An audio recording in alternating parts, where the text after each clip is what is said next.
Poker's legendary champions, next generation stars, and tireless ambassadors of the game, sharing their wisdom and guiding your journey to high achievement on the green felt. This is Chasing Poker Greatness with your host, Brad Wilson. Welcome, my friend, to another episode of the Chasing Poker Greatness podcast. As always, this is your host, the founder of ChasingPokerGreatness.com, Coach Brad Wilson. And today's guest on CPG is a former StarCraft World Champion and the former owner of a little poker stream you may or may not have heard of, Live at the Bike, Wayne D22 Soso Chang. Wayne has lived quite the life, navigating the worlds of professional video gaming and then making the natural segue into the world of poker. It's probably an overlooked quality of both aspiring professional poker players and longtime pros that an inordinate percentage of them tend to have a major interest in some form of competitive gaming before venturing into the world of poker. Wayne is one of the select few human beings in the world who has performed at a very high level in both disciplines for a very long time. He's even managed to invent a brand new casino poker game that'll be hitting the pit floors in the very near future, a project that's been in the pipeline for a half decade thus far. And in today's conversation with Wayne D22 Soso Chang, you're going to learn Wayne's origin story as one of the OG professional video gamers in the world, some behind-the-scenes news and stories regarding Live at the Bike, what the poker world was like for Wayne coming up in Southern California, and much, much more. So now, without any further ado, I bring to you world-class gamer, professional poker player, and businessman, Wayne D22 Soso Chang.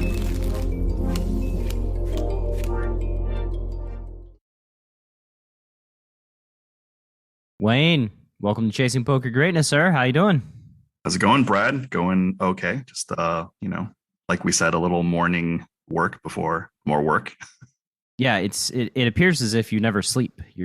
People say that I'm constantly releasing new content and getting things done, and like you seem like you're running laps around me. Well, my coworkers say, but I do sleep.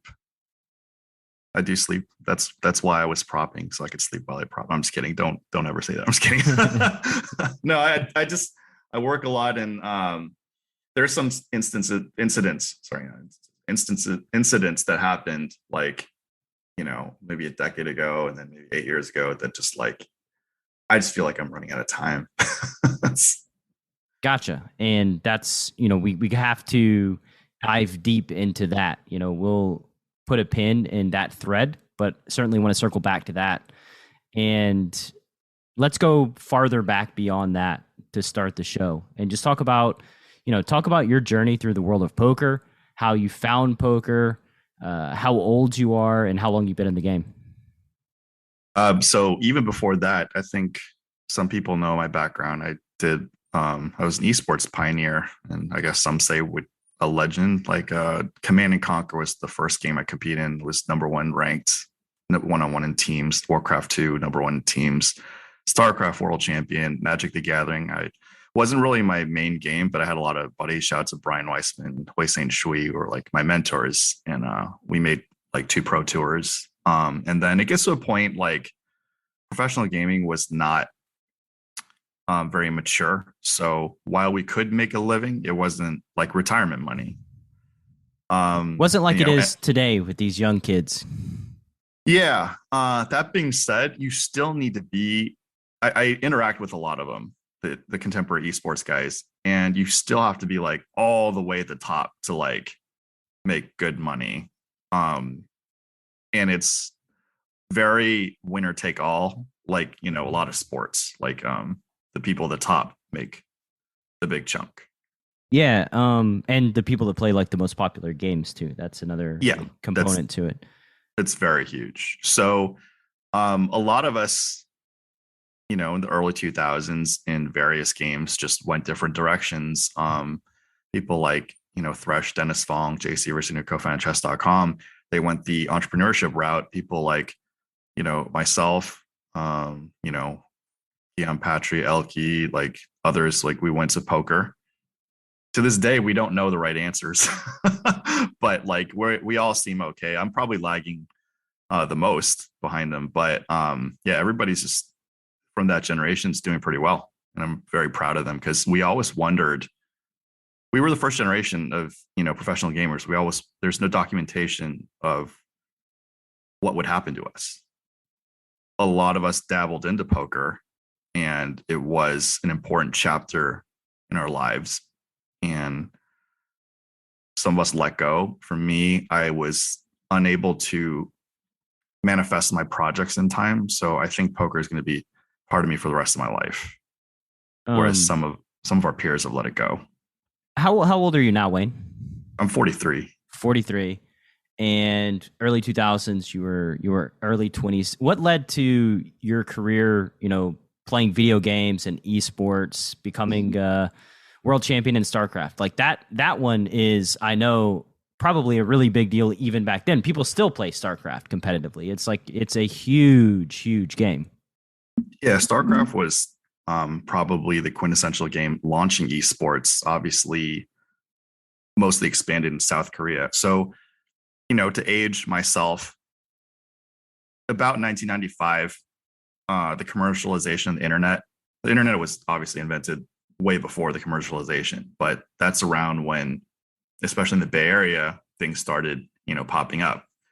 Like Google was founded in 1998, Yahoo before, just like a lot of brilliant entrepreneurs, that was when Elon Musk started. He started with Zip too. And obviously at that time, before you could just, if you're playing Nintendo, you could just, your friends would come over, or you're in a LAN party, then your friends could hook up a bunch of computers. All of a sudden now you could play anybody in the world. So I think it's Jeremy Rusnak started Case's Ladder first with Command and Conquer, and then branched off into Warcraft 2, and IGL.net is still around to this day. But that was like the hub for player versus player games back then. So being the young Thundercat I was when I think I was 16 at the time, so I just like battled everybody, got to the top, and then there wasn't much left for Command and Conquer, and Warcraft 2 at the time was a little bit more popular, so I branched over there. And I hadn't quite matured in Warcraft 2 yet, and then StarCraft came out. At that time, I was like, I'm quitting video games, man. This is taking too much time. But then one of my buddies, Super Peon, he bought the game for me and sent it to my house. And the rest was history. So that year I did well in ladder.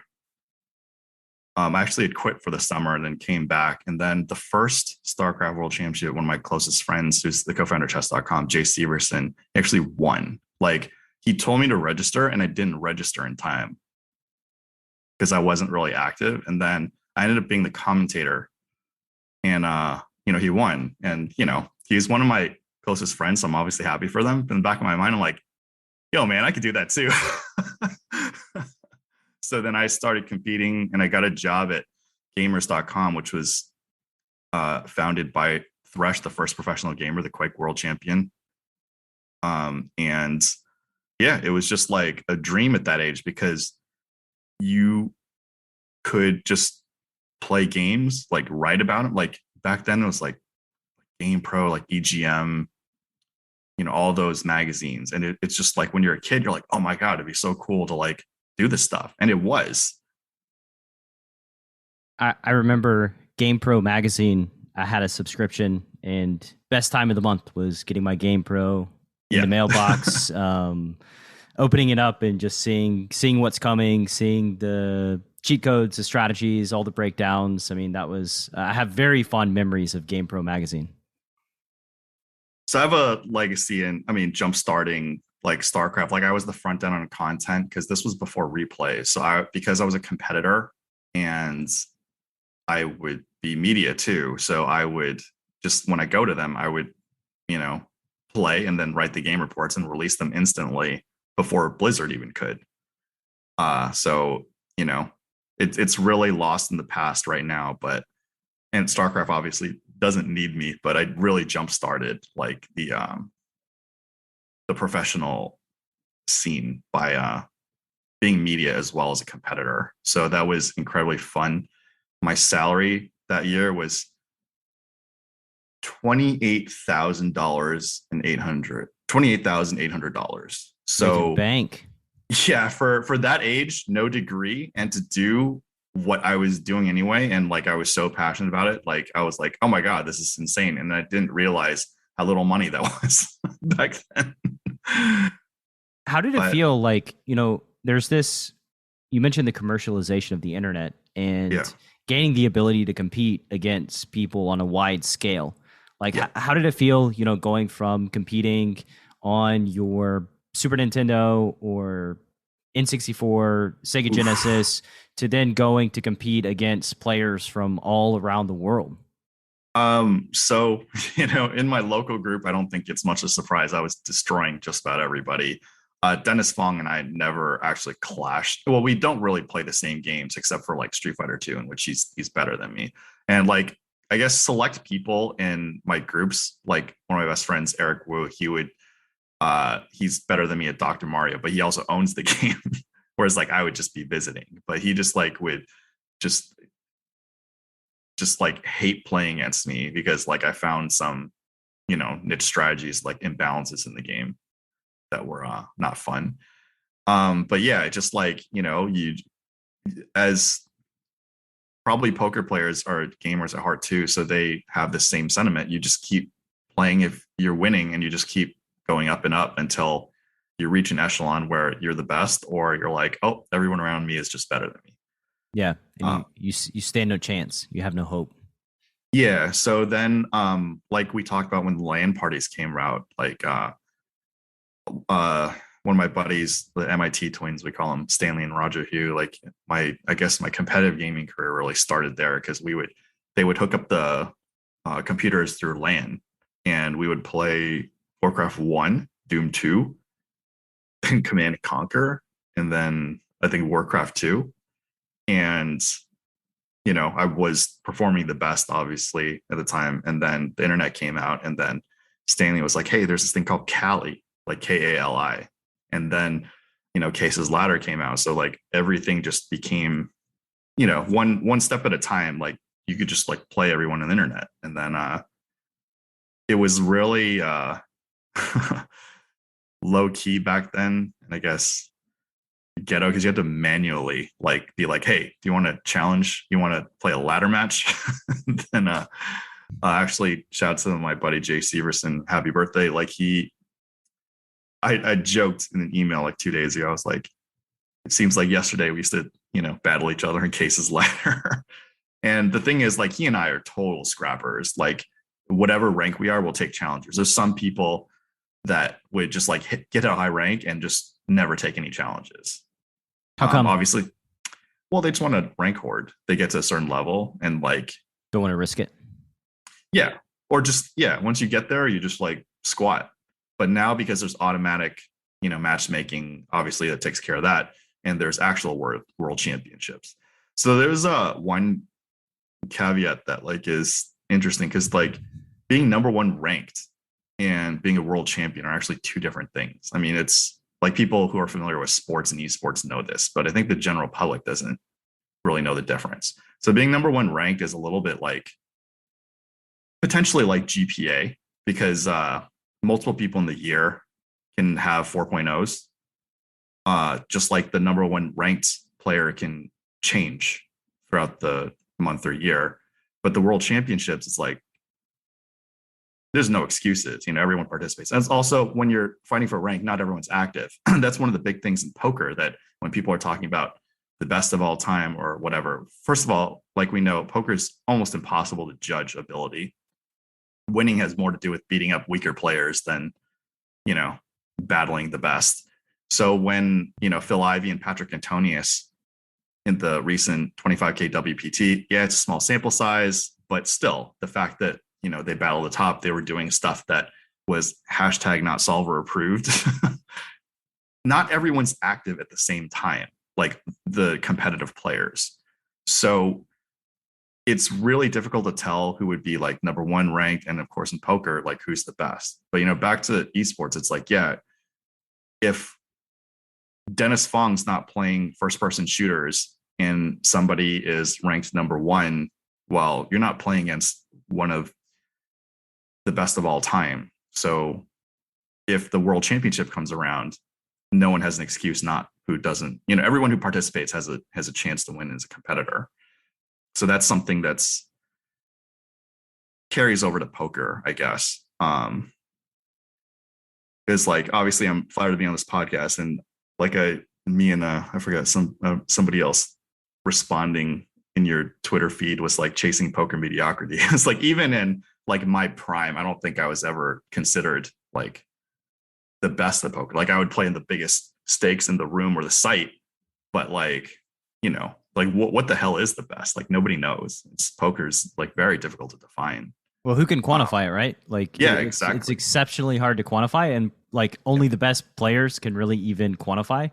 I think that's an interesting thing about like excellence or greatness in any endeavor, is that the people that you're looking for respect from are your contemporaries, and there's very, very, very few people who can even see like all the little nuances and all the things that are going on at the highest of high levels. So like you can't really make a poll and have it reflect like who the best player is. I mean, it's I mean, it's subjective too, because like there's multiple games, and then it's just poker is one of those things where like, I did run like a tournament, like #PokerGoat with Twitter votes maybe a year and a half ago. And I mean, Phil Ivey basically crushed everybody. Like it wasn't really a contest. Phil Ivey just ran right through it. But I mean, still there's lots of components, right? Like, and then like you said, the active players versus the inactive players. I mean, there's like, Cole South, in my opinion, is one of the greatest poker players of all time.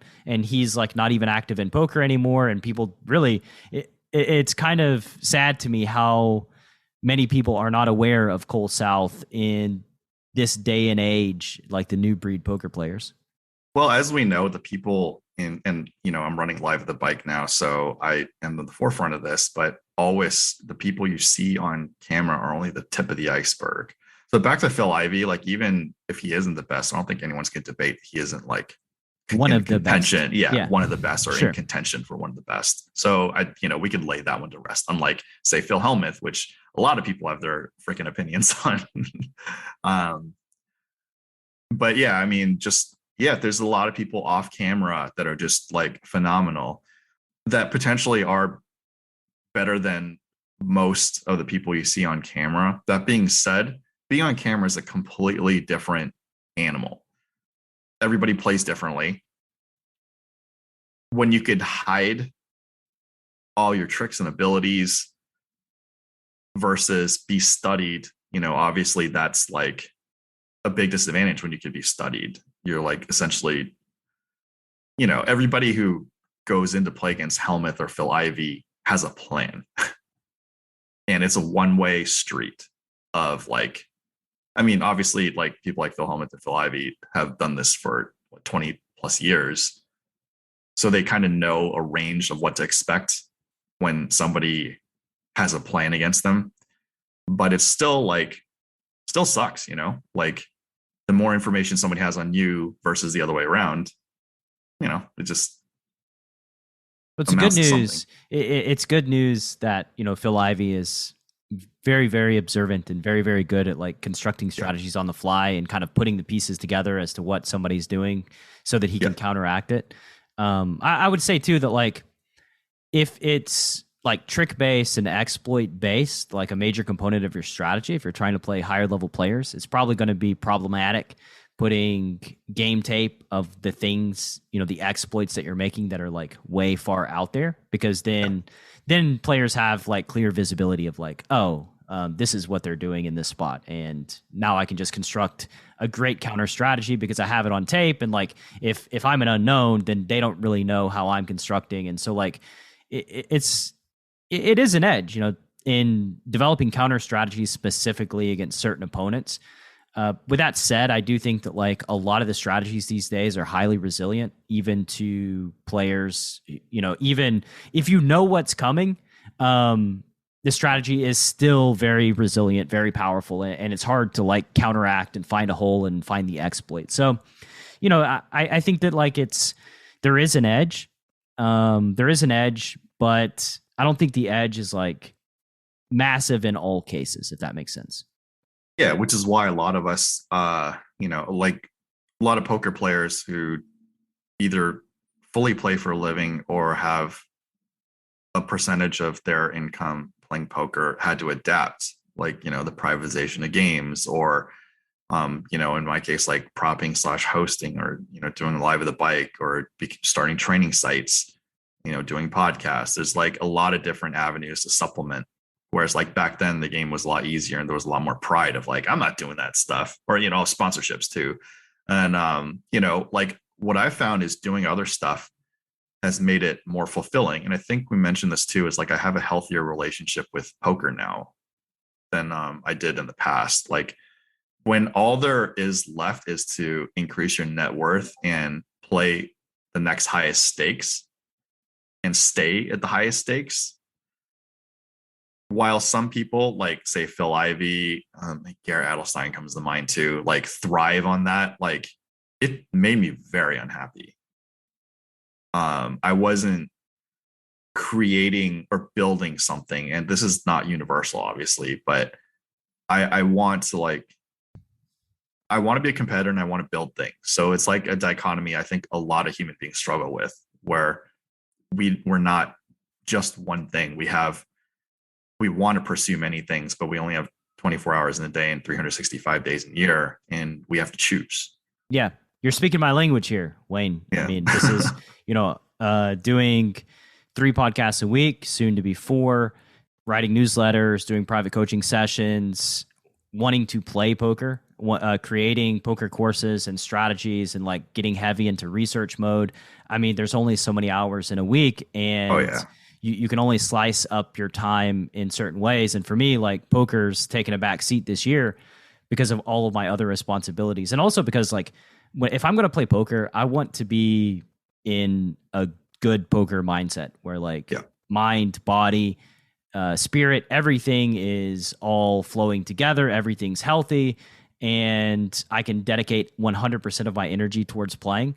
If I try to play a session at like 7 p.m. after recording multiple podcasts, doing private coaching sessions, like it's just, I'm not going to perform at the level that I want to, which it means that I just haven't been able to play that much. But I mean, yeah, you're right. Like there is this, the thing is too, like when you build stuff and when you start going out on a limb and start a podcast or start doing some content creation, start a Twitch stream, all these things. I do think that like it complements playing poker very, very well, and also kind of brings the passion back to playing, where it's like, cool, like I get to play poker for, 4 or 5 hours. Like this is actually fun now. Whereas before it's like, we're on the grind and like I basically do this all day, every day. It's definitely better. Like, I'm in a phase of, as we talked about, I have, startups or whatever and live the bike. So I have to supplement income by like forcing myself to play. But the thing is, when you're not playing, like I'm like Sean Snyder and I and Lyman and a bunch of other people are in a very luxury position in which we can half-ass mid stakes and be, doing well. Not everybody has that luxury. And I think all of us have found, 3 of us and many others have found like doing other stuff while beating up on mid stakes is a more pleasant lifestyle than battling high stakes, which, to all the credit to the high stakes battlers, but it's a rough life. Like during quarantine, like I had, or all during live at the bike, my startups and propping, like I had a bit of a one-way competition with myself because nobody threw shade at me. Like, well, some mid-stakes people threw shade at me about like my ability, but because I hadn't been active. Mid-stakes, what do you mean by mid-stakes? What do you consider mid-stakes? I guess like 5-5 to 5-10 no limit, and like 20-40 to 40-80 limit, and like 25-50 mixed game, something around those zones. Cool. So I was wondering myself if I could, because I clearly have a excuse / reason I'm not being active, but over quarantine I was like, can I even just play on my own anymore? And I I did. I played in private games, played online. I'm doing well online on global poker. People were asking me why I don't reveal my graph. I'm like, in due time, not right now. But like, people are definitely watching my shark scope and kind of wondering. But just like the conversation we had earlier with the tactics, like I have a long online experience, like 10 years of online, 10 plus years.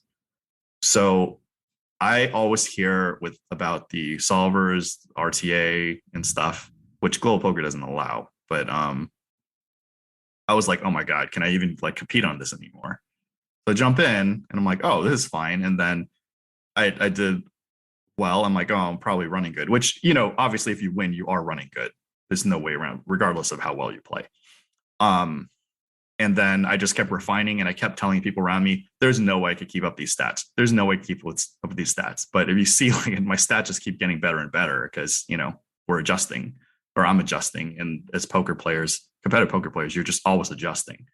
And at some point, it's either going to go downhill or it's going to normalize. So yeah, I took care of that. And also playing high stakes, no limit is one of the most toxic environments. Like I just ran into this right now. It's August 2021. Even not playing in these environments, the toxicity just like spills off. What do you mean by toxic? Like people just like yelling at each other and just like the politics. I feel like, and Nolan Hold'em is just more personal. Like you get like competitive and personal. Like when it comes to like PLO or limit Hold'em, there's so many suckouts are so much more common, and situations are like, you could blame the game and blame the cards. In No Limit Hold'em, you can only really blame yourself or your opponent. Tell me about your experience about getting yelled at in the higher stakes games, because like my personal experience is like 10-20 NL and 25-50 NL or 20-40 no limit. Those live games have always been pretty pleasant to me without very minimal yelling. It's like if I go play like 1-2 no limit, that's when people start yelling. Like that's where people are out of control. What city are you in? I'm in Los Angeles. Yeah. Well, I mean, when I put in my volume, I lived in LA. I lived at Commerce. So I was playing like the 10-20 games. This is probably 2013 or so. Okay. I mean, you're just after my time. Yeah. You mentioned too, like Garrett, because obviously Garrett's been on Live at the Bike and his profile's like gone through the roof.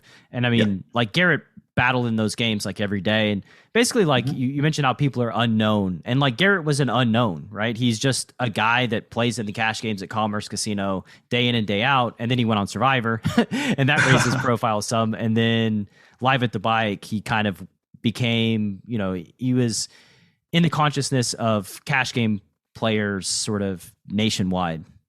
So you know how like I think How I Met Your Mother had this concept like vertigo, like you remember somebody as kind of the initial time you meet them. Mm-hmm. So like Garrett and I we obviously have like a more working relationship. We're friends now, but like back then, like I just saw him and people would call him like a fish. I'm like, are you kidding me? This guy's like really good. And then I separately found out he was G-Man online. I'm like, okay, this guy clearly is, good. But like when he 4-bets like 10-4 off and shows, then people think he's like dumb, but he's obviously considering other variables that I don't know. I mean, people know enough about him. I don't want to throw him under the bus with stuff. But yeah, I mean, he's got extra abilities, intuition, and talent that many people don't have. It's not exclusive to him, but like many people just like, I don't have that ability. I mean, Garrett is intuitively very high level. Like he thinks about human behavior in very granular, very precise, very, very, very high level. Like any sort of data point that comes on his radar, he's going to try to quantify it and prioritize it. Yep. And always in the world of poker, the people who, when somebody's doing something that they don't understand, that seems to be a strong player, like it seems like the most foolish thing you can do is to say that they suck or that they're a fish, because like clearly they're doing something that you have no visibility or awareness of that is sort of above your pay grade. So like you should start trying to figure out what they might know or what they must be considering so that they can, 4-bet the 10-4 off in a specific situation. Yeah, I mean, like I started live, and then when online came out and there was the boom, I did that, and then I would go on and off in live. And at this juncture, I guess I'm more of a dilettante. Like I don't really associate with one or the other, but I'm to the average person, or the average player, I'm obviously way better. But to competitive players, I'm kind of just like I'm just okay. Like I guess at both. Let's go back. To your story and entering the poker space after, you win a world championship in StarCraft. Obviously, this is like pretty big news. And from there, did you start transitioning into poker? Like, what did the timeline look like? No. So this was about like April 1999. There's like, I guess, one of the all-time natural highs in my life. I don't think I could beat that for like a lot of reasons. A lot of things were, like free spirit, things were going my way. I was really into the infancy of esports and K-pop, which are their histories are very intertwined. And I just competed for that year. And then the World Championships at the end of the year, I got third place. And, Guillaume Patry was just definitively better than me. I mean, he was always better than me, but like the one I won, I got him like 2 out of 3 in one matchup. And then, it got to the point like he was 16, I was 20. So it's all downhill from like the 16-year-old's just going to get better and better. The 20-year-old's just going to get worse and worse. Yeah, they fall off a cliff. It's like when they hit 20, it's like a running back hitting 30, like in the esports world. They just straight down. So I'm like, while I didn't capitalize on, say, like money in esports, I'm very lucky that you can Google everything I've done. And I did, I had great years, like a lot of fun, a lot of great memories, and I made money. Like in retrospect, a lot of competitors didn't make money. That's bad to spend a lot of time. I mean, hopefully their achievements can be Googled. Then it's a consolation prize. I mean, they're 16 years old playing video games. Like that's the consolation prize. Like you really love playing video games when you're a teenager, and to do it at a high level and get any recognition would just be like icing on the cake. I mean, I played lots of video games for free and loved every second of it. Yeah, there's a lot of positive reinforcement. I just like connected with on Live at the Bike. He's a big fan of Final Fantasy VII, which had a big impact on me as well. Though being not being a competitive game. So yeah, I want to credit like 3 people back then for setting a good example to have me grow up. One's Dennis Fong, like I mentioned, like Thresh. He was the first professional gamer. Had he not founded gamers.com, I would have a job or even like necessarily taken inevitably would take the leap to competitive gaming. But just his presence probably inspired and allowed other people to think, hey, this is a thing. This is possible. The other one, Jay Severson, who I mentioned, we scrapped in Warcraft 2 and StarCraft. He was the first vanilla StarCraft World Champion. I was the first StarCraft Brood War World Champion. He's one of my closest friends this day. He just he had a job. He was playing and he was going to college. He's like, out of everyone I know, like people can talk about Elon Musk and Bill Gates or blah, blah, blah. Like Jay Severson's my guy. He just like didn't come from like high privilege or whatever, and just busted his ass. And he's the co-founder of chess.com with Eric Alabest. Obviously chess.com is freaking huge now. Now he's doing Party Mafia. And then the other guy's Brian Weissman, who is my mentor in Magic the Gathering. He was like 3 or 4 years older than me. So like when we crossed paths, the age gap, obviously when you're a teenager, if somebody's a teenager and somebody's in college, the age gap's like larger. But he had his eye on me, he mentored me, and then we went on to go on to 2 pro tours, and he was the executive producer of Path of Exile. So I had a lot of these like successful competitive gamers to and they're all older than me, like to various degrees, like one to 3 or 4 years. So I had them to kind of like model, hey, what should I potentially be doing next? So I was one of the last people to kind of like leave out of our, group. in Silicon Valley to like leave professional gaming. And that time the .com crash around 2000 happened. So I really had to think what to do. I had an ex at the time, and her dad was just like, you got to finish school because, I'm Asian. But and I don't think he was wrong, but like it's definitely a life choice. So I went back down to San Diego, UC San Diego, tried to grind the computer science. Some stuff happened in my life that maybe we consider a lot. Met Maria Ho pre-poker. I found out later she played in whatever when she was a teen, but like really, she wanted it. She wanted to be a competitive player. I just was happy to make money from it.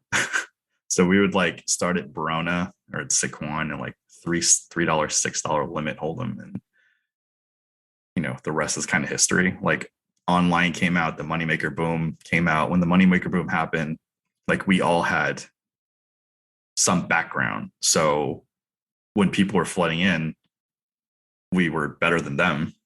So, things were easy. Like I think Sean Snyder and a bunch of people, Garrett, Andy, like we were all part of that boom. And then, as one by one, people drop out, they go bust or don't want to do this anymore. And yeah, do something else. I think my favorite story about that is after Black Friday, 2011, first place that I went to was Commerce and was like grinding, and a bunch of young kids there. I'm probably mid-20s at this point, and we're like talking at the 1020 stake, and I think 4 of them I played against on Ultimate Bet.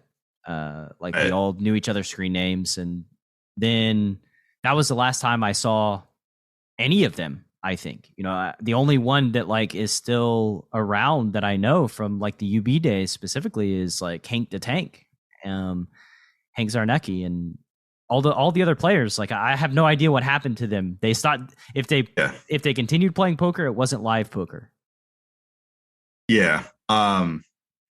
Like we'll backtrack to Sean Snyder. So I crossed paths with him in like, I don't know, 2004, 5, 6, somewhere around there. I was playing mainly online.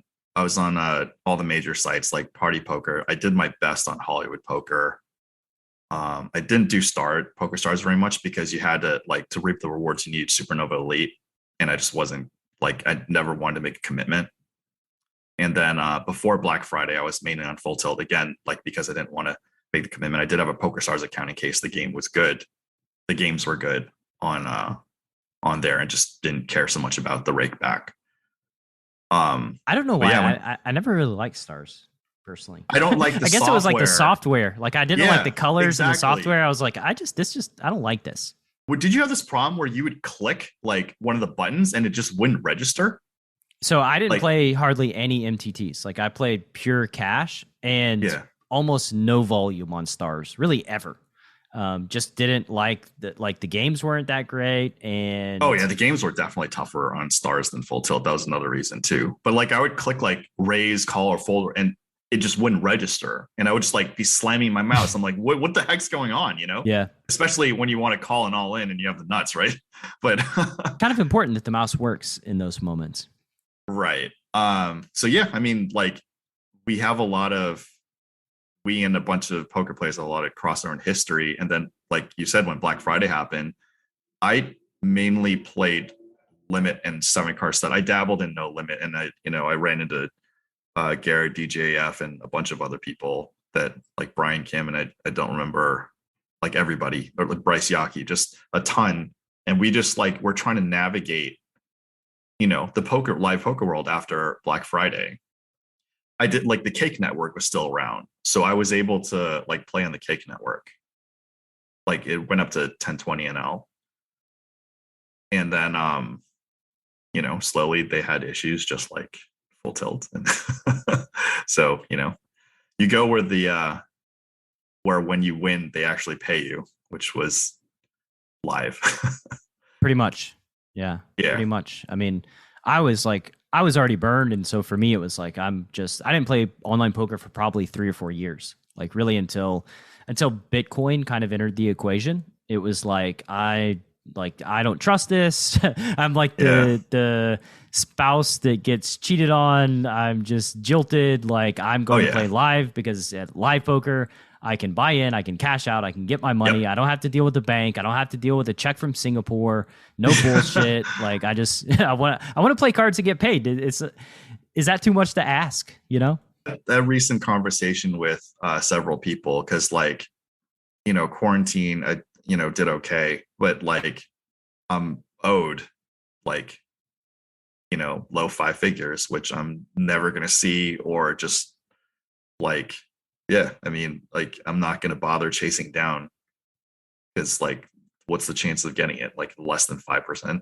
mm-hmm. So I'd rather stick with quote quote make less, but be tangible. It'd be tangible. And I'm sure like all of us are owed quite a big sum of money from loaning people. And yes. Yeah. I mean, so yeah, I mean, this is all of us. Like, I know Sean's owed more than I am, and I'm owed already like, you know, high five figures, but it's like we're just never gonna see it. So at some point you just stop being angry and accept it and just move on. I'm not even like super angry, in a sense that like a lot of the people that I loaned, like I had like personal relations with. So I'm just like, if I'm helping them in life, you know, but at some juncture, it's kind of like you have to cut the ties.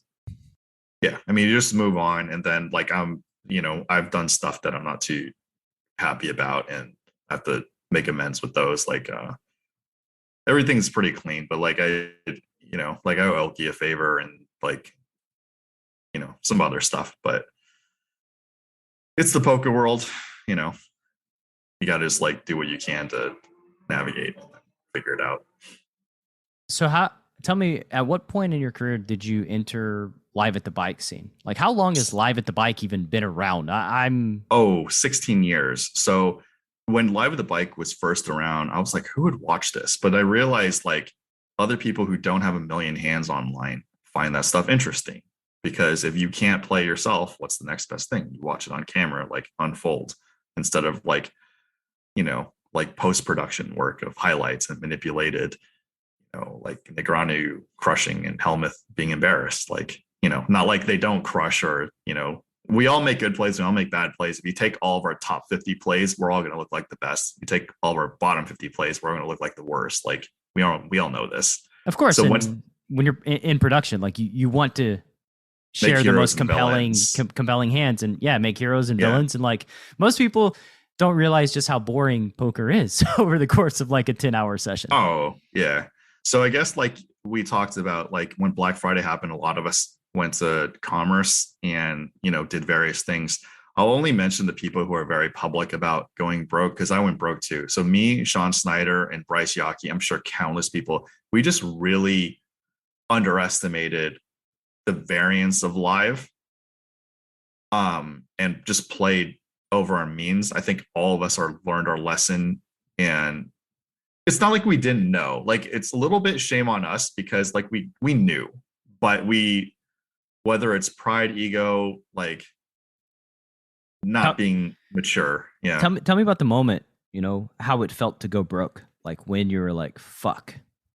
So in my case, and I think most of my peers would agree, is like, while when you go broke, it is your fault. I had a lot of family issues, and just like, I've talked about this on Live the Bike, but like when you hit like the world echelon in something, or national echelon, and your family still wants you to like quit that to do something else, it's kind of their bad. But they wouldn't stop, and they wanted me to do things like, you know, program, or, you know, like traditional Asian careers that I could never do. Like I went to a very competitive high school where one of my classmates was the 1995 and 1996 Olympic gold, or not Olympic, sorry, math Olympiad winner. And like one guy ended up being the mayor, like just a ton of overachievers academically. So in my mind, when I look in the mirror, I can't be these things and wholeheartedly make them my career when I've been the world level at something else. And poker, I'll conservatively say I was at the national level. So like when they won't relent, I only have I felt I only had one direction to go, which was higher and higher up. in what I can do, which was poker, and also had an endeavor with screenwriting I was financing. But like it got to a point where the strain plus downswing plus like the, I don't know if you remember the time the no limit hold'em and the limit hold'em games were drying up, the stud was dying. Then PLO came out. I did not understand the variance or technical skills of PLO back then, so I got torched there, and I got torched in mixed games. And then I was in a really bad mindset, and apologized to my friends who were trying to get me in the right mindset. But yeah, it was bad times. And like when I went broke, I was just trying to recover. I had, again, family issues, friend issues, and I, again, take the blame for a lot and made bad deals. And then at the bike one day, like Lyman was hosting a PLO game, and I was trying to recover in life, and I had a project which I showed you, the casino game. So and I sat down 2015. Yeah, 2014, 13, 14, 15, somewhere around there. And then I sat down in Lyman's PLO game approximately 2015. I took a really bad beat in PLO. I don't remember what it was. He doesn't remember either. As we know, you get sucked down in PLO, but it was like ridiculous. I forgot. It was like 2 outer in PLO or something like that. And then I told a joke, and then Lyman's like, tell another one. And I told another one. He's like, tell another one. I told another one. And he's like, dude, come commentate on Live at the Bike. It's like, okay. Is it paid? He's like, yes. I'm like, done. So I need money. I will do this thing. Yeah. So I mean, he kind of gave me the jump start there. And again, I was so bewildered, like who would watch this, and then interacted with the chat. I'm like, oh my gosh, like it just like clicked to me that like people are interested in poker that don't have a million hands, or they just don't know what's going on, or they want to think that they know. Like the poker viewership is an interesting crowd, because on one side they want to feel like they're either peers or better than the people they see on camera. Like we probably have this experience too. We've seen a lot of people in high stakes poker back in the day, like 2005, and people, once you face them in person, are just much better than when you see them on camera. Probably some variable that you can see the whole cards when they're on camera. Another thing is like they're also different people when you play with them years later. They're more experienced. So I think it's a big wake up call. And then same with Live at the Bike, like the people in chat, they want to feel like they're in other shows like WPT and World Series of Poker. They want to feel like they want to check whether their play is good, self-check. Like, what would this guy do? What would Garrett do? What would, Dan Zach do? What would Andy do? Like, if they would do something similar, if they're doing something different, and then the viewers can be results oriented. Like, no one's going to accuse Dan of doing a move that wasn't well thought out, but say it looks weird on camera and the results are bad. They're like, oh, Dan Zach's not that good. It's ludicrous, for anybody to say. But yeah, it's kind of that, like, people want, poker's like a Rorschach. You want the way that you view the game to be the winning way to play. And then when results start catching up, whether it's losing or winning, then you kind of have some affirmation of whether that's true or not. It is tough because like you have absolute information, and that's going to bias you in the way that you think about the hand and the way that you think you're going to perform in the exact setting with non-absolute information, right? Like it changes things. There's a lot more pressure too. Like you're playing for hundreds of thousands of dollars, tens of thousands of dollars. The pressure level that you feel is going to be substantially ratcheted up compared to just watching, in your bed, winding down at the end of the day. And it's a video, if you do something, it's on the internet for all time. So one thing when on commentary I mentioned, when you're watching the screen, you don't see everything. Like, I've played on Live at the Bike and I watch myself and the moves, and like the camera doesn't pick up everything. So when somebody does like the best example is Garrett. Like when he does something that's, off from quote unquote standard, he probably saw something that and is not caught on camera. Even myself, my hand, and like some people have incredible live read abilities. Like, obviously Garrett comes to mind, but also like Alec Torelli, like Ryan Fee, like myself, like our accuracy is just like scarily high. Like, some people are just like very confident about their like live read abilities. And yeah, I mean, like you should be very scared when people on camera just have incredibly high accuracy. The decision to enter a hand is fundamental to poker strategy. Too tight, and they know what you have. Too loose, and you're easy to run over. Pre-flop bootcamp from Chasing Poker Greatness is a comprehensive guide to locking down your pre-flop game and creating true range advantage.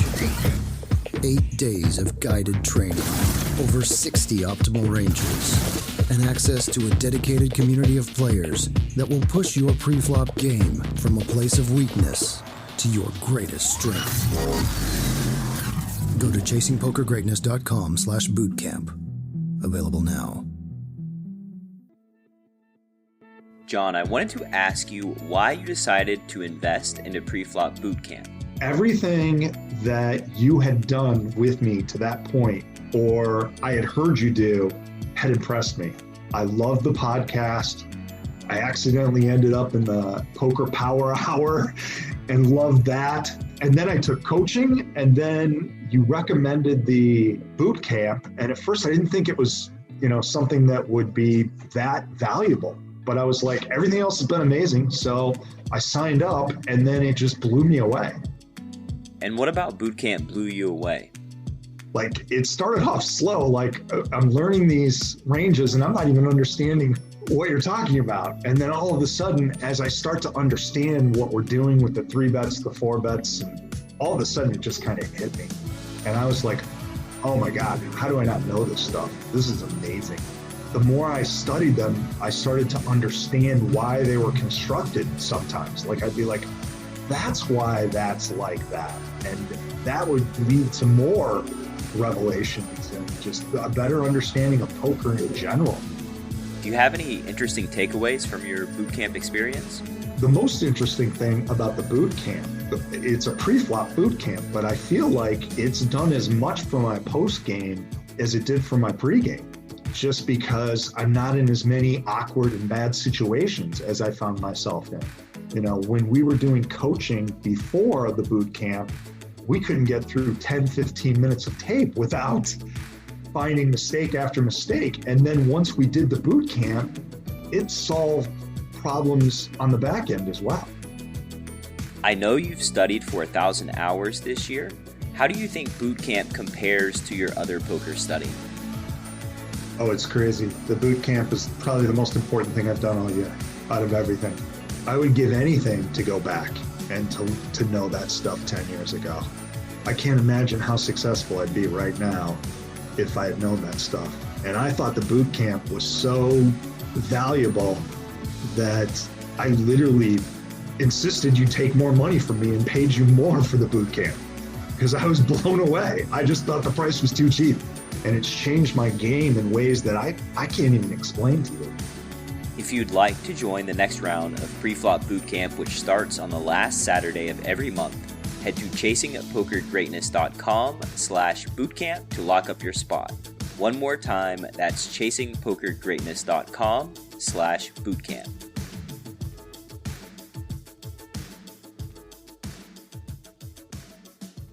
Well, I think in some ways, like, the camera benefits Garrett and those type of players because it makes more pressure. Like, if this is like what those players, they want as much pressure as possible because like whenever there's more pressure, then they're going to get more data points in which to base their reads. And so they're going to play better. And so like, that's just these guys that perform very, very well under pressure and are able to read people very well. Like, yeah, they're going to thrive on a live stream because you have it's just very natural for them to thrive in that environment. They're built for it.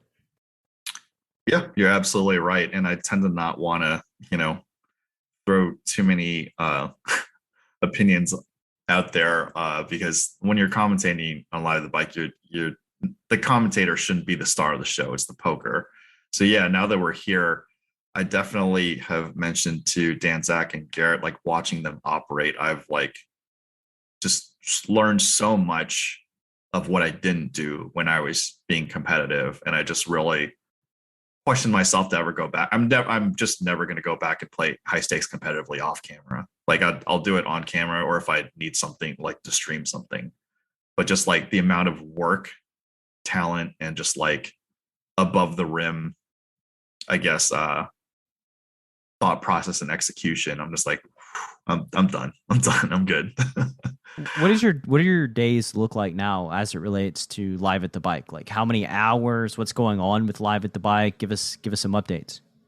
Okay, so there's going to be more an official announcement in a few months, but Live at the Bike got bought out and is going to be televised after a revamp. So who bought it out? Bally's. There's a lot of stuff in the queue where I know of the big picture. And again, like in a few months, there's going to be a bigger announcement and more fleshed out plans. But until that happens, then, I'm just going to say that what's going on now is in preparation for that. Even what's going on. Like, even what's going on now with Live at the Bike is in preparation for that. So what people see right now is kind of like the end of an era. This is going to be Live at the Bike Classic. Me, Brian, and JJ were hired back, and we're doing some stuff. We have additional people coming in. Still going to be in LA? Well, obviously it's Live at the Bike, so it's got to be in LA, right? Yeah, I know of some of the bigger picture plans, but yeah, definitely. It's likely still going to be that room.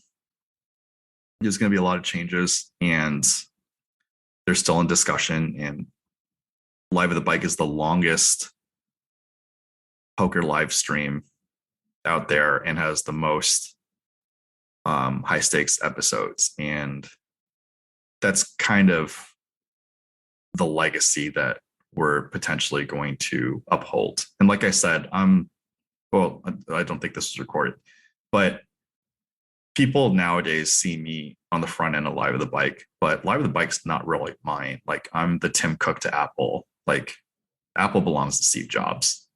So like the original people that built this thing, and there's been a lot of staff and a lot of teamwork over the years. And like the people on the back end who you don't see and you don't hear get a lot of credit for, pushing this thing forward to, for 16 years, maybe it's 17. Anyway, whatever. It's 16 years. 17. It's a while. It's been going for a decade and a half at least. Yeah. So there's people make comments about this could be better, that could be better. And it's like, for the most part, I would say 80%, if not 90% plus, we're aware. But the thing is, we have a small team and a limited budget, and that's going to change. Good. And and there was like, I have a influence on a key sector in Live at the Bike, but clearly there's a lot of things I can't do, which other people would be better. Even if I had like infinite money, infinite time, and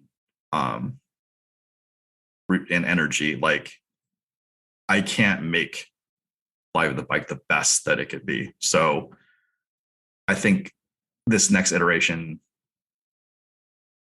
this like new era is going to try to push it to the next level, and it's just not going to end. Like Live at the Bike, ideally, like the World Series and the WPT and Poker Stars or whatever are here to stay until like as long as poker's still around. Like there's always these narratives, poker's dead. Well, poker can't really die unless the human race dies, because like chess and poker are going to be with the human race. Yeah, if there's 10 human beings left in the world. Poker will like, be played. Yeah, they're going to play poker against each other. It's just 2 days of the 365 days of the year, there is going to be poker night. Even if there's 10 people left. Right. So what are your thoughts? What are your thoughts on the Hustler live stream? Like they ramped up in the last few months too. Do you consider them like sort of spin-off competition?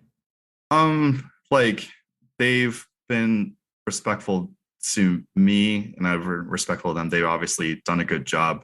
There's some disagreements with the people running that there and other people on Live the Bike.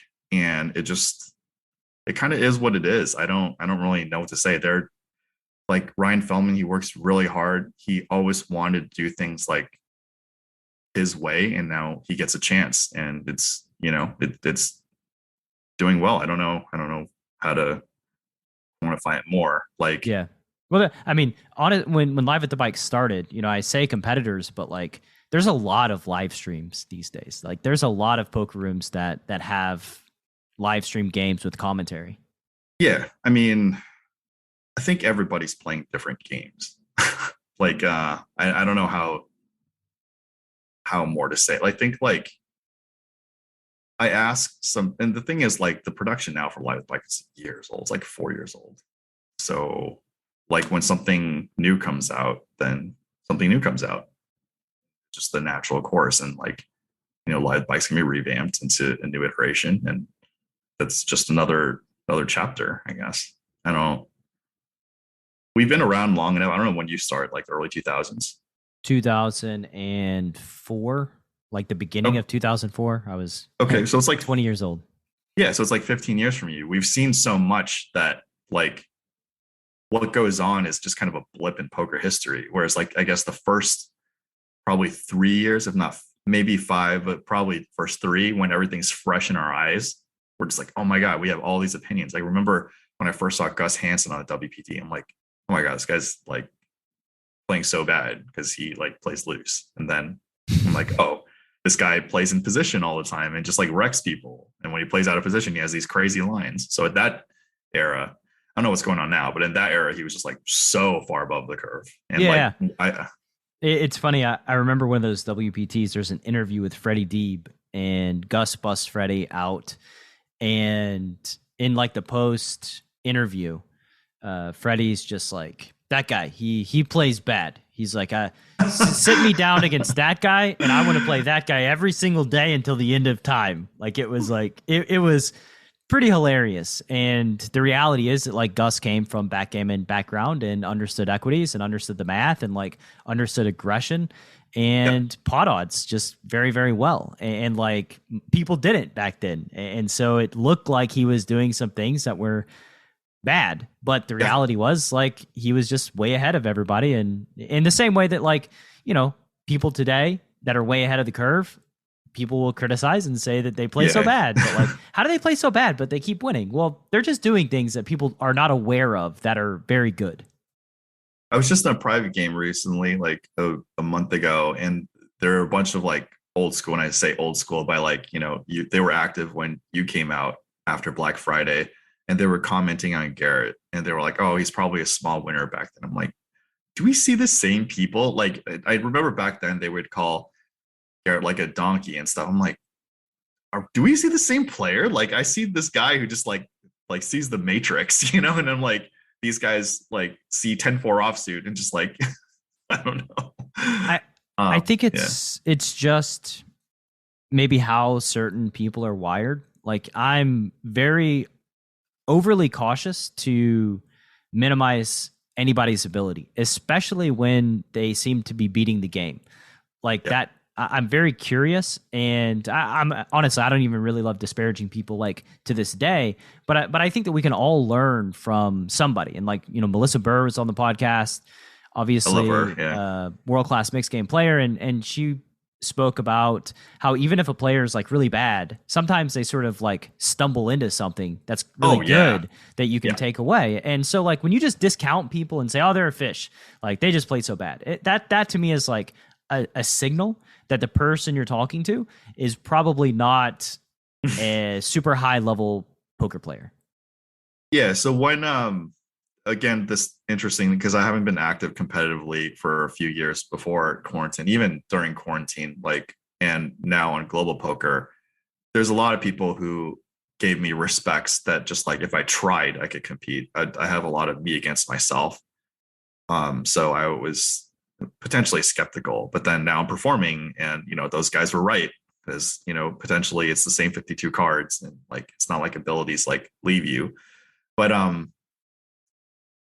yeah, I mean, just I'm gonna name drop some online names, but they were more for limit hold'em than anything. So the first one is Derb, DERB on Party Poker. He was doing like when everybody was so kind of reminds me of the GTO guys now, but most of the community on 2+2 was very like tag, tag, tag, and Derb was just like lag and just like running over people and just, getting thin value bits and stuff like that. And just everyone's like, this guy's so bad. Yet like we could see his graph. It's freaking straight up. Stickman on Poker Stars. Too much action on Full Tilt. I think Mr. Bunny was kind of like that too. But just like people were, yeah, I mean, just labeled by the elitist community as not good, yet they were performing. There were a lot of people in, the no limit space, like, Garrett, DJF, and a couple of them at some junctures were just so far ahead with like riling up the table, running people over, and with the live reads. I'm not really active now, so I can't comment so much, but a lot of people who are still in the mix seem to be more the, GTO camp rather than exploitative or riling up the field. Yeah, I mean, I'm not exactly sure. Like, I guess I don't have a real great pulse on the live poker community because I don't play a lot of live poker. I live in Atlanta, and there's not a lot of live poker around here, right? And I don't really spend a ton of time watching the streams personally because, I spend... When you play, you don't watch. That's why I tell people, when you play poker, you don't really watch this stuff. So I don't ever, take insult with Do you remember watch stuff? Yeah. Do you remember Auntie Roro on Party Poker? Like I still to this day have nightmares about that screen name. Like I don't know who that was. They played the 3060 game probably 2004, 2005, and like holy shit, they beat my brains in on Party Poker. Like just day in and day out. 2004 and 5, I know I was mainly no limit. Like I was playing the 1020. And then in 2004 or 5, I also switched over to Hollywood Poker. I always like asking if anybody like who was Auntie Roro. Like I want to have her on the podcast or him. Like it's got to be him. But yeah, actually the name is starting to ring a bell. It's just tough because poker, like we mentioned, poker has a long-standing history. So there's a lot of things that are just like blips, and you're like, remember that, or just like there's so many things to come. So when I look at poker now, it's different from before, where I'm just like, from a macro management perspective, let's just say there was a pre-moneymaker boom era. Then when the moneymaker boom happened, when Black Friday happened, there's certain eras that are just like shook up the entire industry, and everybody had to deal with it. And then all these other things are like, there's great stuff, but like, the legalization of online poker is coming soon, presumably. Like that's going to shake up everything, more so than anything else that could happen. Yeah, exactly. And there's like, I don't mention this in commentary that much, but there's a couple phenomenon that are going to come up that I feel like are really going to shake the industry. So when it comes to the scope of like Live the Biker Hustlers, like they are great for the poker industry, but they're not going to shake things up like Black Friday or the moneymaker boom. So yeah, I don't know. Like I don't want to. I'm just looking more towards like the macro world of poker, I guess. Like, I mean, there's so many people. Like this is a common thing. Like I coached a couple of kids, and they would talk about elite players. I'm like, elite players every single year. There's like you could say a top 50, maybe a top 100, maybe a top 1,000. But that's like the same thing as like we talked about with being number one ranked in an esport or a 4.0 at Harvard or Berkeley. Like they're very common. Like there's very few phenomena that are just like Phil Ivey, where just like after 30 years, even if he's not the best, he's still, Seidel. I mean, yeah, exactly. Eric Seidel. There's some phenomenon that like, I'm going to say it right now. Phil Hellmuth, like I'm going to defend that guy. Like the amount of shade that's thrown at him is just so undeserved. And I feel like it was a manipulation from the media back in 2005, where they just showcased like hands where he blows up or just happens to make the wrong decision. I don't know. It is very difficult to quantify who the greatest of all time is. And like, I don't think Phil wants to be the greatest of all. I think Phil in the 2000s, Phil played the poker boom better than any other person in the world. And like him, yeah, I agree. Getting airtime through blowing up was so beneficial to him and his brand and all the opportunities that kind of came his way downstream. Like he was playing the brand game when nobody else really was. And that to me is like, obviously shows that he's very intelligent, thinking, strategic human being. And I actually, I agree with you that I think Phil gets lots of shade. I make fun of Phil Hellmuth from time to time on the podcast myself, but like the guy's had tons of success and he's had it in many different eras, and you can't really take that away from him. You can't really deny it. I think he and Chris Moneymaker are the two most important people in poker from a macro management perspective, because like while it's celebrated like Phil Ivey or some wizards, they don't really bring people into the game like Phil Hellmuth does. So for poker to stay alive, Phil Hellmuth probably does one of the best, if not the best job of keeping people interested in poker, because whether the narrative is that he's the greatest of all time or that he sucks, like part of what brings people in poker is they need to think that somebody sucks.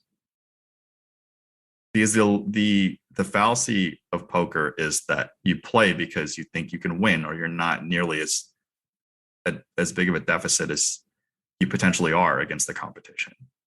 Once that illusion fades that you're not a winning player, or you're a bigger loser than losing player than you think you are, then you stop playing, or you mostly stop playing. It's not so fun. I think that Hellmuth and what you're speaking to is polarization, and polarization is just typically good for business.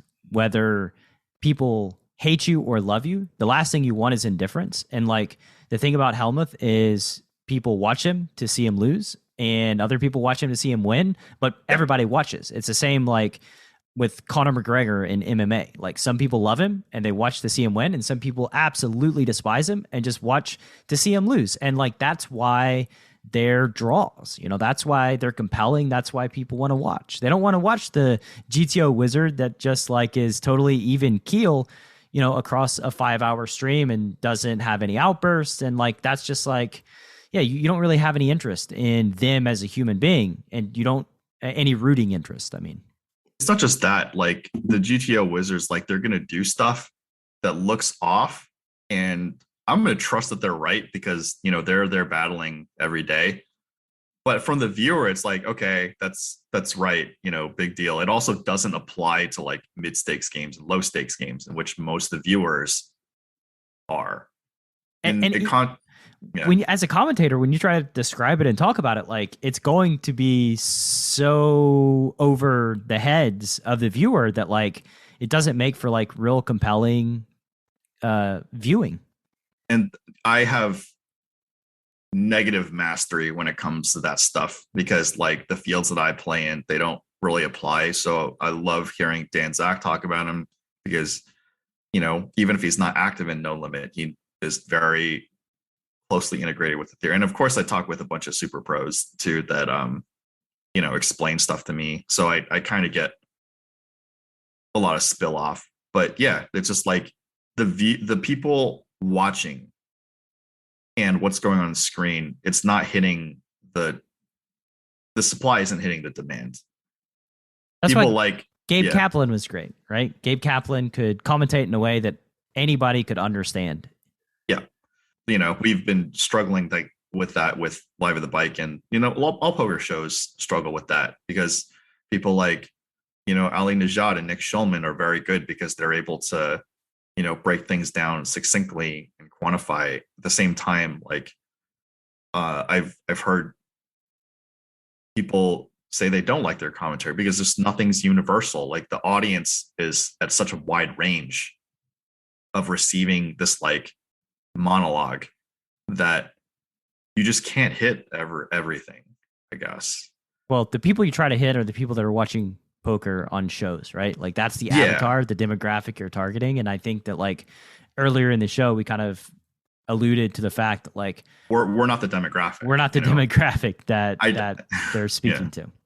Yeah, even like the high stakes games on Live at the Bike, like Chris Brewer mentioned this, like I just have no interest in watching like Noah and Holden. It's not like that. Obviously, I greatly respect the guys who are especially contemporary wizards and executors, but just like I've seen it all and done it all. And just like I joke with Chris Brewer too, that like the guy on camera who's the most bored is probably the best player. When people are debating like who the best player at the table is, like who looks the most bored, who looks the most excited, the person who's most excited is probably the biggest fish. It's joking, but like you get the point. Like it's Matthew Marvin actually texted me this morning. He's like that I should be showcased more. And I'm like, I'm boring to watch because people are trying to they're looking to find a flaw in me in my execution. Like I'm definitely no GOAT or like contemporary like competitive player, but my accuracy is so high that it's just boring. It's like there's no if a viewer is watching me, there's nothing to see. It's like I either execute something perfect / close to perfect, or somehow I misjudged one street. So, people like Garrett who are willing to make like $200,000 bluffs, like that's interesting. It's even interesting for me if I were to watch poker. But when you see people like say me or Alec Torelli or something, and just like, I know Alec Torelli gets thrown a lot of shade, but you can't deny that, he's a world-class player and has really high accuracy, like live and on stream. When they're just like accuracy over and over, it's not that exciting. You want to see something like off or weird, Sure. You want to see a mistake. You want to see a big laydown or a bluff in an inopportune time when you just dust your stack off. Like, I mean, think about like probably the most famous hand at Live at the Bike, or one of the most famous hands, is like when Andy got stacked by Garrett, or not Garrett. Andy got stacked Jackie. by Jackie. Yeah. There's so many opinions on that, and it's just like I feel really bad for Andy, especially for because of like training sites just beating up on him. Like no one's going to deny, and he doesn't deny that he quote made a mistake. How big was that mistake or / mistakes? And how many of us have literally done the same thing or even 10 times worse? Sure. So, I mean, I can't play a session of poker and not have at least one hand that I'm just ashamed of in my database. And Andy just happened to play a hand poorly in front of a live audience for a shit ton of money, and it ended up being like the biggest pot at Live at the Bike. And you have all that combination of things. Plus Andy's a compelling character and people like him as a person. Yeah. So all those, and at the end of the day too, I would say that through Andy making that mistake, it probably raised his profile. It probably gained popularity for him. Like there are a lot of things that kind of go into it. And I think that if anybody says that like, Garrett doesn't play hands on a regular basis that he's ashamed of. They just don't understand poker, and they don't understand that, like, Garrett's ashamed of a lot of his hands. I mean, we're shooting at moving targets. Critical. Like, we're working with limited information and doing the best we can. And like, you're going to look like an idiot sometimes. And that's just the nature of this game. So, training sites have an ulterior motive of like selling their material. So when they criticize or critique, I don't want to say criticize, when they critique a hand, when they critique Andy's hand, I feel like some of the stuff was unfair. Do you have any, I mean, you were in the LA streets, 10-20 no limit and potentially plus. What's your, like, I guess, hand analysis of that? Oh, the Andy hand? Yeah. So I believe Jackie like cold flatted a 3-bet, Garrett 3-bet with like ace king suited. Andy had queen 10 and Jackie had nines. Andy opened with queen 10, I believe, in the cutoff or hijack. I mean, it quote unquote makes a big difference when it comes to theoretical EV, but just whatever. And then Garrett 3-bets ace king. Jackie calls with nines out of the big blind. Andy calls, which, arguably can be a fold as well. Yeah. But you're on a show, it's a live setting. So let's presume that, I do stuff on camera. All of us do stuff on camera all the time. We would never do off camera. Sure. I mean, all right, you play the queen 10 off, like we can, I think that it is going to be a fold technically, but like, of course. Yeah. We all know this. He knows this, but we're on camera, so we can't, like, certain things we don't have to, but we're going to like head towards a certain direction of let's play. Yeah. So, and then the flop was like queen 9x and check through. Queen 9-6, and then turns a queen. check through, turns a queen. Jackie leads. He leads pretty big, right? Yeah, he leads pretty big, and then Andy raises, in which, like, I don't know if people are aware of Andy's history with Jackie, but it's not like their first session together. They clearly have history, and flatting there is like so polarized, it's like almost makes his hand incredibly polarized. So I don't mind like him mixing a raise there. Raising is polarized too. it is, but it's all the like, actions are polarized at that point. Yeah, you're right. But at the same time, like, I think he gets way too much flack for raising there when how many times do, hardcore players like thin raise or get thin value? And also you want to like, Garrett's behind him too in position. Like, I don't mind Garrett being behind me when I have trips. Like, what's Garrett going to do? Sure. Like, how does Garrett take advantage of this situation? I think that like Garrett's going to fold more often than not after not c-betting the flop. I would say the problem with raising the turn for me is like you're reopening the action. You're reopening the action and opening the door for not being able to realize your positional advantage on the river. And I think that like you've got a hand that is obviously a good hand, but like if 3-bets go in on the turn, it's bad news bears for the queen 10. So none of us are going to say that this hand was played, say, above the rim well, so to say. But sure. and like Andy did lose a lot of streets, but I think the potential unfairness that was thrown on him is people, like, I've heard a lot of reviews and they don't mention that if he's going to get 3 streets, which is a bet, raise, and then a bet on the river, he has to raise somewhere, and raising on the turn is more likely to going to get him 3 streets, when in fact what happened was the worst, and just like he loses a bajillion streets instead. Right. I mean, it basically, I think flatting on the turn is, it's what I would do almost every time. Yeah. I wouldn't raise, but once he did raise, like once he gets 3-bet, I think that's another spot where like, we pretty much, Jackie just is going to have a deficit of hands that want to bet 3-bet there, because like Andy has nines, like Andy has boats, Andy has lots of trips in his range. And like, that's just not something that most sane people are going to be fucking with. Yeah. Again, this isn't a debate of whether there were mistakes made. It's more just like people are piling on Andy when it's like, we've all been there. Sure. We all make so many mistakes. And like I said, I'm ashamed of many hands that I play. And like this one was just very public. And then on the river, once the board double pairs, I think that there's very strong case for checking back and not value betting.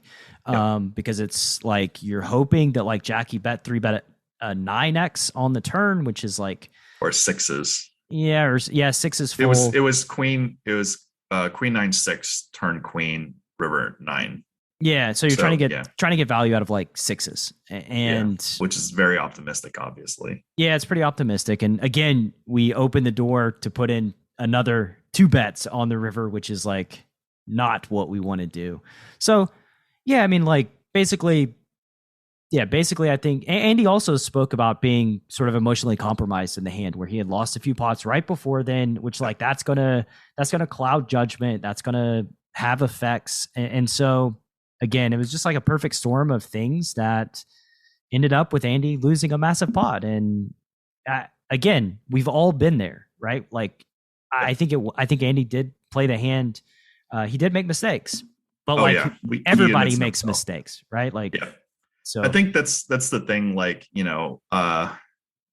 obviously he's my friend, and I'm not going to say that he played the hand well by any means, but people are like piling on when it's like, dude, he didn't play the hand quote well, but there were reasons that he played like that. And all of us who are, competitive players or even recreational players have all done things like infinitely, larger mistakes than that. And just like, have a little freaking heart and compassion of the guy playing on camera, I guess. Yeah. I mean, but that's the deal, right? Everybody signs up to play on camera. You take the good with the bad, the praise with the criticism, and those guys. Those guys, I think they're strong. All those guys that play on stream, they are mentally fucking warriors, and it's really hard to rattle them. So, and we're all used to negative comments, and I always like, obviously I'm running the front end, so I'm got to be as protective as possible for all the players on there when they're negative comments. So it's like. It's such a touchy balance because like you can't time out or ban people who are just like critiquing play, but just like it doesn't feel good. No, like for sure. Yeah, it doesn't. I mean, I made training videos for card runners. I don't know, 10 years ago or so, and shout out to card runners. Shout out to card runners. And there were sessions where I would start doing my play and explain video and like. Make a mistake and be like, ooh, like, do I want to keep this in the video? And at some point I just realized, fuck it. Like, this is what poker is. Like, it's inauthentic to just cut out all of the spots where you're confused or you don't really know, or you just make a major mistake. Like, you just have to play through that. That's part of the poker experience, is making a mistake, falling flat on your face, getting back up and continuing on the grind to play at a high level. And to take that out or to minimize it or pretend like it doesn't exist just doesn't serve anybody. Yeah. And, like Helmut's quoted Dwan, like, let's see if you're even around in 5 years. I'm willing to bet Andy's still going to be around 5 years. So, I mean, Andy's been around, since at least the early 2000s. Like, I remember playing at him with Commerce, or playing with him at Commerce with like, giant chip stacks and like just acting like the fastest acting player that you play against. So yeah, he's been around forever, and he'll continue to be around as long as he wants to be around in the poker world. And if he's not around, it's because he decided he doesn't want to play poker anymore. Yeah, I mean, like, I guess unbeknownst to the public, like when I talk to say Andy, Garrett, or whatever, Dan, not Dan, because I do ask him poker questions. We almost never talk about poker. We just like talk about like life, and just sure. Yeah, I mean, like. Garrett's definitely helped my mental health. He does that to the public. Like, people email him, he will give you life advice on mental health and just like some stuff that, I'm pretty weak in. I don't know. It's been very helpful. Like, more so than any poker lesson he would potentially give me. Yeah. Garrett's a pretty good dude. Wayne, we're at about the hour and a half mark here for this conversation. And I know that we have one more talking point to speak about directly before we part ways. So I'll ask you the question of, what's a project you're working on right now that's near and dear to your heart? So yeah, people see Live at the Bike and me there. And Live at the Bike is an important part of my life, but my actual baby is Two Hand Hold'em. It's a casino game. I patented it in 2015. license agreement was signed in 2017 February, and because of like the DOJ and just like COVID, it hasn't been released. So the URL for the demo is play and the number 2 then letters hh.com, and you're dealt 4 cards. You see a flop. The dealer has 3 cards. You split the 2 whole cards into 2 sets of 2 whole cards, and you could check or raise either based on the flop, and then deals turn and river, and the dealer plays best 2 out of 3. So that should be released this year at Commerce, and I'm hoping Cosmo as well. So just to add on to, the many things I'm doing. Yeah, that's a big one. Getting a game approved for going live is like a really big deal, man. Congratulations. I know that's the culmination of just many years of exceptionally hard work that probably nobody will ever see or be aware of. Yeah, and that's the thing about like Live at the Bike too. It's like obviously like Garrett is like the star, and but just like he communicates to me that and me to the rest of the team that he appreciates all the hard work in the back end, which is a lot of freaking stuff. Like we're getting stuff done. Like even my own personal brand and poker career has really taken a backseat to what goes on the screen for Live at the Bike. But yeah, I mean, 2-hand Hold'em is my baby, and like there's more stuff coming up, and yeah, I think you and I, Brad, both have a lot of stuff coming up that people don't know about yet, but we'll continue. I don't even know about stuff that's coming up. I can never, like this time last year, quarantine aside, like I have been literally unable to predict so many things that happen like in the world and my own life that, yeah, it's surprising. We just have to like, just keep adjusting. But when the game does get released, I'm going to come back here and put the link in the comments section below. Yeah, it'll be on the show page too. Like we'll put the link on the show page so the listener can click through. You showed it to me beforehand. It's actually kind of, it's, I mean, I guess that's the point, to be addictive and fun. But it's a pretty fun game. And it's just like, what's great is like, it kind of like when people comment on the game, it's kind of like when we first played poker, like the first, year, 2, 3 years, we have all these like ideas and theories about the game.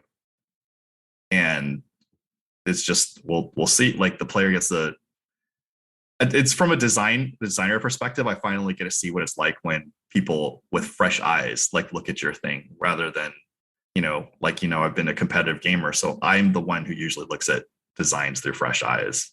So It's just a different experience. For sure, man. And best of luck with the release of your game. Play2hh.com, right? Yeah. Is the URL. Get Lyman on the pod. I've tried. He said he was going to come on, and then like I sent him a message, and he like never responded. So I was okay.